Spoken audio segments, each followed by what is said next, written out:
So we would be well advised to get as much experience as we could with vestibular and cerebellar awareness and get with that. Now, John Grinder, I believe, has just an unusually well-developed cerebellum, and so much of what he's doing is vestibular and cerebellar, even though he doesn't label it as that. But that's why I think he's got sort of a hyper-developed vestibular system.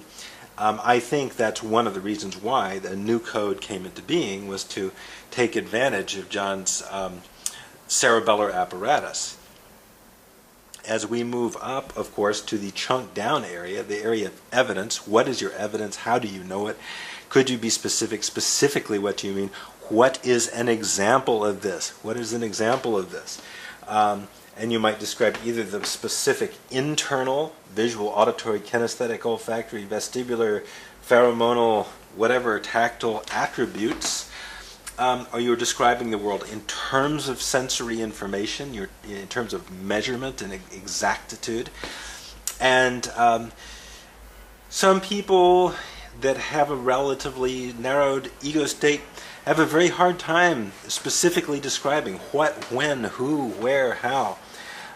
So when we're using the kind of meta-model queries to ask for specificity, or when things are missing from the map, when a lost performative is missing from the map, who was the performer? Who was the one who did it? Or missing referential index. What is this important for? Who is this important for?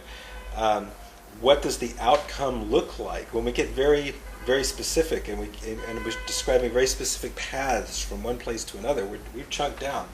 And that's one very good exercise for expanding the ego state, especially if someone tends to be locked or somewhat fixated in abstractions, and they're talking about things like love and glory and truth and fairness.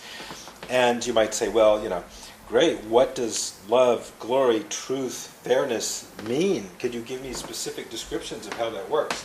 A lot of therapists, a lot of the practice of just day-to-day routine therapy is here, as well as the practice of a lot of day-to-day routine things like law.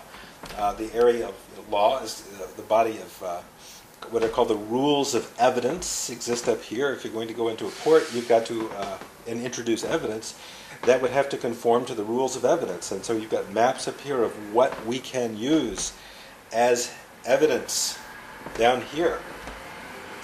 I think the healthy mind, the expanded mind, the mind that can really move around, is a mind that can freely move from meta-beliefs.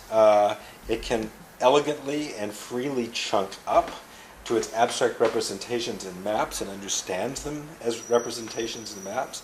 The ego state, in this case, can expand and become an expanded and enriched ego state instead of a small and narcissistic ego.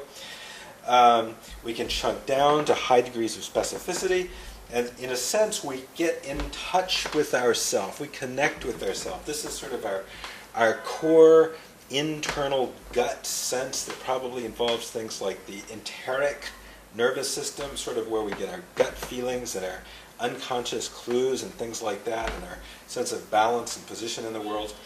So all of these, if they're integrated and you form a well-integrated, coherent personality, what we might call a congruent personality, has a great congruity and a great ease in moving and accepting. The ego state is incorporating all of this stuff.